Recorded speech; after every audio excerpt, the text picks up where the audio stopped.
नमस्कार दोस्तों, स्वागत है आपका हमारे चैनल रोमिंग बिहारी पर।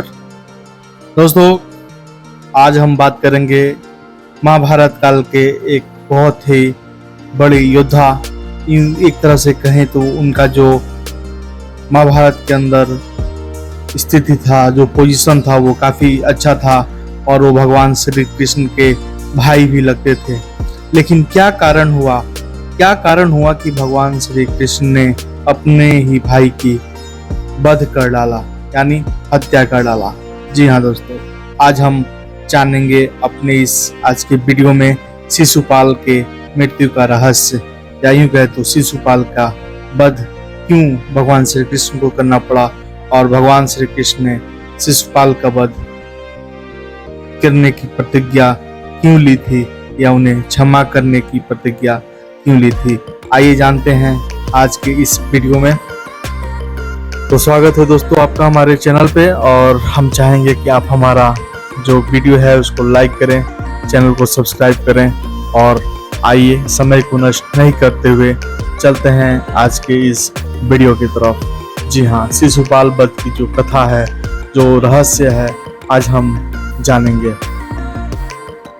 दोस्तों, शायद आपको पता हो कि शिशुपाल एक जो महाभारत के अंदर कैरेक्टर थे, उनकी जो स्थिति थी वो बहुत ही अच्छी थी। वो छेदी देश के राजा दमघोष के पुत्र थे और उनकी माँ का नाम सुताशुभा था। सुताशुभा श्री कृष्ण की बुआ थी, यानी श्री कृष्ण के पिताजी वासुदेव जी की जो बहन थी वो सुताशुभा थी। और सुताशुभा और राजा दमघोष के पुत्र का ही नाम शिशुपाल था। शिशुपाल छेदी देश के राजा के पुत्र थे। जब शिशुपाल का जन्म हुआ, या वह उत्पन्न हुआ, या फिर उनका जब वो पैदा हुए तो उनके पास 4 हाथ और 3 नेत्र थे, मतलब 3 आंखें थी, 4 हाथ थे उनके। इस विचित्र शिशु को देखकर सब लोग इसे राक्षस समझकर इसको त्याग देने का मन बना लिए। रानी सुताशुभा ने सोचा कि अब इस शिशु को त्याग ही दिया जाए। राजा दमघोष ने भी मन बना लिया था शिशु को त्याग दिया जाए। तब आकाशवाणी हुई कि आप इसका पालन पोषण करें, यह बहुत ही बलवान होगा। आकाशवाणी में सुनकर शिशुपाल की माता ने कहा कि जिसने यह आकाशवाणी की है उससे मैं हाथ जोड़कर प्रार्थना करती हूँ कि यह भी बता दें कि इस बालक की मृत्यु किसके हाथों होंगे। तब आकाशवाणी ने कहा कि जिसके छूते ही इसकी 1 आंख, 2 हाथ लुप्त हो जाएंगे, उसी के हाथों इसकी मृत्यु होगी।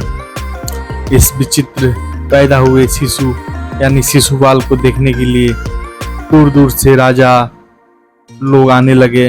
राजा महाराजा, उनकी फैमिली वाले भी आने लगे, बच्चे आने लगे। तो शिशुपाल की माता सबको गोद में शिशु को रखती थी और ये देखना चाहती थी कि जो बच्चे का जो 1 आंख है, 2 हाथ हैं, कब लुप्त होती हैं। उसी समय रानी सुताशुभा की जो भाई वासुदेव जी हैं, उनके पुत्र जो हैं बलराम जी, जिन्हें आप दाऊ भैया के नाम से भी जानते हैं, और श्री कृष्ण भगवान को, जैसे आप तो सभी जानते हैं श्री कृष्ण भगवान कौन थे। बलराम जी और श्री कृष्ण जी वो भी छेदी देश पहुंचे अपनी बुआ के घर।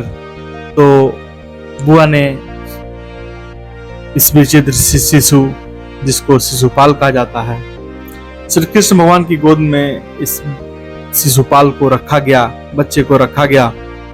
तब उसके 1 नेत्र और 2 हाथ लुप्त हो गए। यह देखकर शिशुपाल की माता थर थर कांपने लगी। हालांकि वो तो उनकी बुआ थी, लेकिन फिर भी वो थर थर कांपने लगी, क्योंकि सबको अपना बच्चा बहुत ही प्यारा होता है, बहुत ही आनंददायक होता है। उसने अत्यंत ही दीन भाव से श्री कृष्ण भगवान से कहा, आप सबको अभय देने वाले हैं, मैं आपसे यह प्रार्थना करती हूँ कि आप शिशुपाल का वध कभी नहीं कीजिएगा। यदि यह कोई अपराध करे तो आप मेरी ओर देखकर इसे क्षमा कर दीजिएगा। श्री कृष्ण भगवान ने अपने बुआ से कहा कि हे बुआ, यह वध करने योग्य 100 अपराध करेगा तो भी मैं इसे क्षमा कर दूंगा, आप चिंता न करें। श्री कृष्ण भगवान से ऐसा आश्वासन पाकर शिशुपाल की माता काफी प्रसन्न हुई, खुश हो गई वो। और यही कारण है कि शिशुपाल द्वारा अपराध करने पर भी श्री कृष्ण भगवान मौन रहते थे, कभी कोई कार्रवाई नहीं करते थे। इसी कारण इसका लाभ उठाकर शिशुपाल यादव पर अत्याचार भी करने लगा। जब वो बड़ा हुआ तो शिशुपाल यादव पर अत्याचार करने लगा और श्री कृष्ण के विरोध में कार्य करता था। एक बार तो शिशुपाल ने तपस्वी बभ्रू की पत्नी का अपहरण कर लिया। एक बार श्री कृष्ण भगवान के पिताजी जो वासुदेव थे, वो जो स्वयं उसके मामा भी थे, वो यज्ञ कर रहे थे तो शिशुपाल वहां पहुंचकर उत्पात मचाया, यज्ञ में विघ्न भी डाला। हालांकि जरासंध का वध करने के पश्चात, जब जरासंध का वध करने के पश्चात श्री कृष्ण, अर्जुन और भीम इंद्रप्रस्थ लौटे, वापस आए। जब वापस आकर धर्मराज युधिष्ठिर से सारा वृत्तांत को सुनाया, कहा उन लोगों ने, जिसे सुनकर अत्यंत प्रसन्न हुए। तत्पश्चात धर्मराज युधिष्ठिर ने राजसूय यज्ञ की तैयारी शुरू करवा दी। उस यज्ञ के ऋषि आचार्य होते थे। ऋषियों ने शास्त्र विधि से यज्ञ भूमि को सोने के हल से जुतवाकर धर्मराज युधिष्ठिर को दीक्षा दी। धर्मराज युधिष्ठिर ने सोमलता का रस निकालने के समय यज्ञ की भूल चूक देखने वाले सतपतियों की विधिवत पूजा की। अब समस्त सभासदों को में इस पर विचार होने लगा कि सबसे पहले किस देवता की पूजा की जाए, क्योंकि जब भी कोई यज्ञ होता था उसमें सभासद लोग ये देखते थे कि कौन से भगवान की अग्र पूजा की जाए। आजकल के इस कलयुग में अग्र पूजा तो भगवान श्री गणेश का ही होता है, लेकिन पहले के जमाने में भी होता था। लेकिन अब क्योंकि पहले के लोग खुद ही बहुत महान थे, तो वही सभासदों ने ये सोचा कि अग्र पूजा करने की किसे चुना जाए, किसकी अग्र पूजा की जाए ताकि यज्ञ को सफल बनाया जा सके।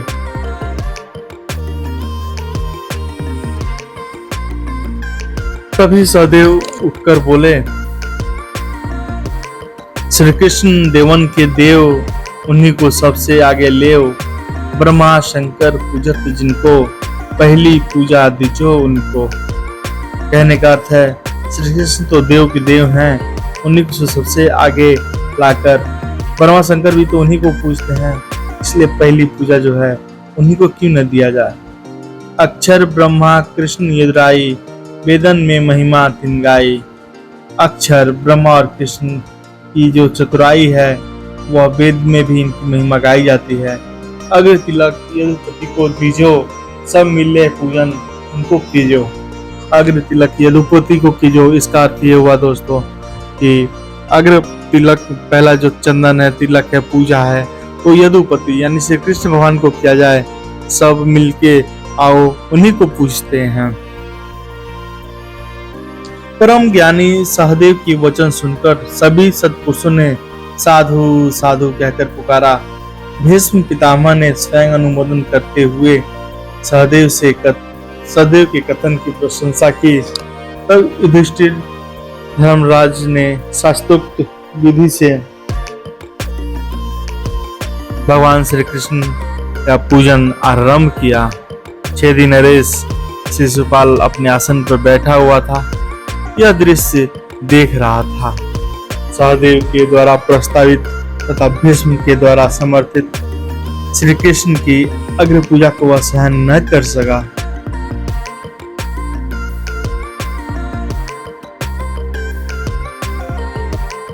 और उसका हृदय क्रोध से भर उठा।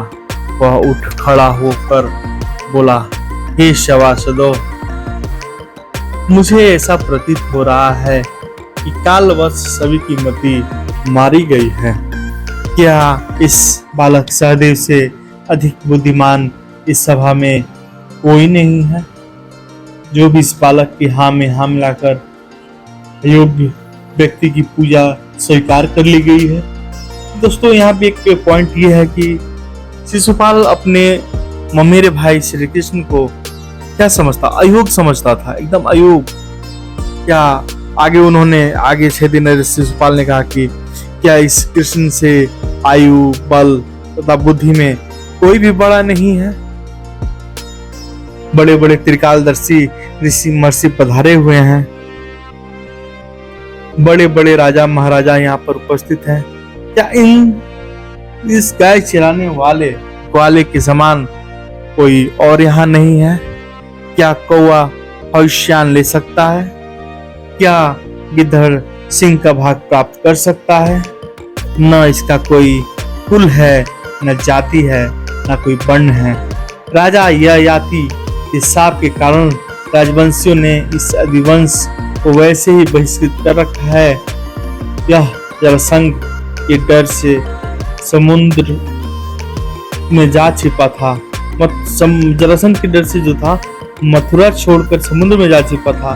भला यह किस प्रकार अग्र पूजा पाने के अधिकारी हैं?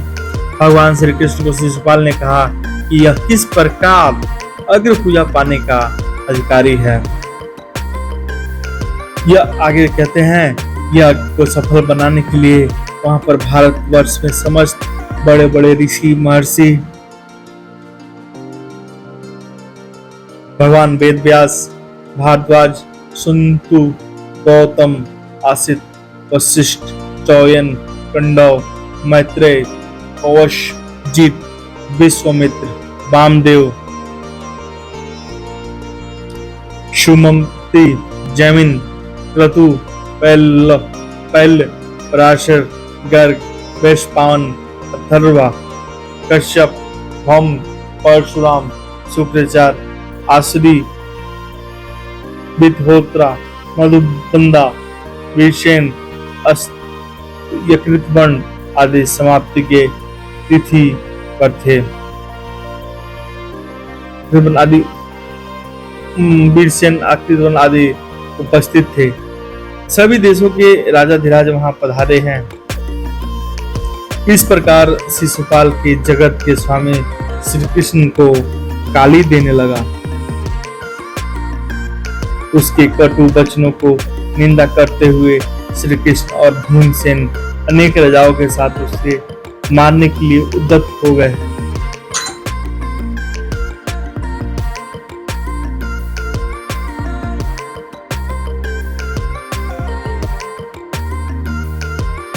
किंतु श्री कृष्णचंद्र उन्हें सभी को रोक दिया।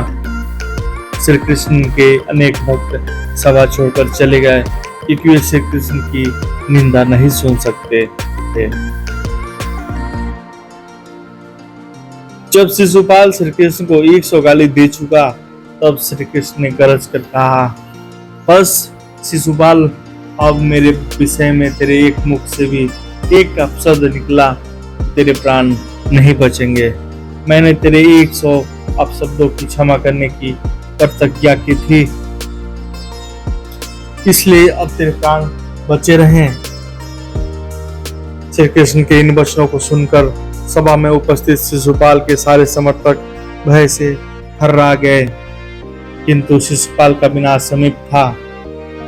अतः उसने काल के बस में होकर अपनी तलवार निकालते हुए श्री कृष्ण की ओर फिर से गाली दी। शिशुपाल के मुख से निकले अपशब्द निकलते ही श्री कृष्ण ने अपना सुदर्शन चक्र चला दिया। पलक झपकते शिशुपाल का सिर कटकर वहीं जमीन पर गिर गया।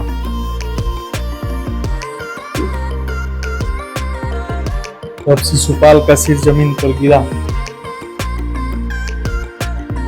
उसमें से एक ज्योति निकलकर भगवान श्री कृष्ण के अंदर भीतर समा गई। वह पापी शिशुपाल जो 3 जन्मों से भगवान से बैर रखता आ रहा था, परम गति को प्राप्त हो गया। यह भगवान विष्णु का वही द्वारपाल था जिसे सनकादि मुनियों ने शाप दिया था। विजय विजय अपने पहले जन्म में हिरण्यकशिपु और हिरण्याक्ष, दूसरे जन्म में रावण और कुंभकर्ण तथा तीसरे जन्म में कंस और शिशुपाल बने थे। श्री कृष्ण के हाथों अपनी परम गति को प्राप्त होकर वे पुनः विष्णु लोक लौट गए। आइए इसकी कथा का जो सारांश है वो जान लेते हैं दोस्तों। कहने का अर्थ यह है कि श्री कृष्ण भगवान द्वारा उसके अपराध की उपेक्षा करने के कारण शिशुपाल का जो मन था काफी पट गया था। वह निर्भीक होकर श्री कृष्ण भगवान की विरोध कार्य भी करने लगा। श्री कृष्ण भगवान अपने दिए वचन के अनुसार चुपचाप गाली सुनते रहे और विरोध में कुछ न बोले। जब शिशुपाल 100 से अधिक गालियां दे चुका, तब श्री कृष्ण भगवान राज समाज में बोले, यद्यपि यह मेरा संबंधी है, फिर भी अधिक गालियां दिए चुके। तब श्री कृष्ण भगवान का राज समाज में बोले कि यद्यपि यह मेरा संबंधी है, फिर भी हमसे द्वेष करता है। हमें हानि पहुंचाने की इसने कोई कसर नहीं छोड़ी है। मैं इसकी माता को इसके 100 अपराध क्षमा करने का वचन दिया था, जो पूरा हो गया है। आप सब लोग देख रहे हैं कि यह कैसे निर्भीक होकर मुझे गालियां दिया जा रहा है। आज मैं इसे क्षमा नहीं करूंगा। इतना कहकर कृष्ण भगवान ने अपने सुदर्शन चक्र से सबके सामने ही दंड शिशुपाल का सर काट दिया। कहने का आशय यह है दोस्तों कि यदि आप संबंधी विरोधी हो तो वह सतत विरोध के ही कार्य करता है और न केवल योग कार्य करने लगता है, बल्कि ऐसा करते समय उसको संकोच, भय, लज्जा नहीं आती। वह निर्भय होकर कार्य करता है। मूर्ख सदृढ़ संबंधी की अपेक्षा ज्ञानवान शत्रु से अच्छा माना जाता है। युधिष्ठिर ने राशि यज्ञ में देवर्षि, महर्षि, राजर्षि और अनेक महाराजा उपस्थित थे, किंतु श्री कृष्ण भगवान की अग्र पूजा का विरोध नहीं किया। श्री कृष्ण भगवान का संबंधी शिशुपाल आगे आकर सबके सामने उनका अपमान किया, निंदा किया, गाली देने लगा। इसलिए मनुष्य को संविधान के मध्य ही रहना चाहिए। कौन हमारा हित करने में लगा है और कौन हमारे विरोध कार्य कर रहा है। इसलिए गुण दोष के आधार पर शत्रु और मित्र बनाना चाहिए, उनसे सतर्क रहना चाहिए। ऐसे जो दोस्त हैं, हित हैं, रिश्तेदार हैं, वो हमेशा घातक होते हैं दोस्तों। इसी के साथ हमारा ये भाग्य शिशुपाल वध, शिशुपाल की मृत्यु का रहस्य अभी खत्म होता है। मिलते हैं अगली जानकारी में, अगले वीडियो में, अगले हिंदू सांस्कृतिक किसी कहानी के साथ। तब तक के लिए दोस्तों नमस्कार। आपको मेरा प्रणाम स्वीकार हो और कमेंट बॉक्स में यह जरूर बताएं कि हमसे कुछ गलती हुई कि बस सब सही है। तब तक के लिए नमस्कार दोस्तों।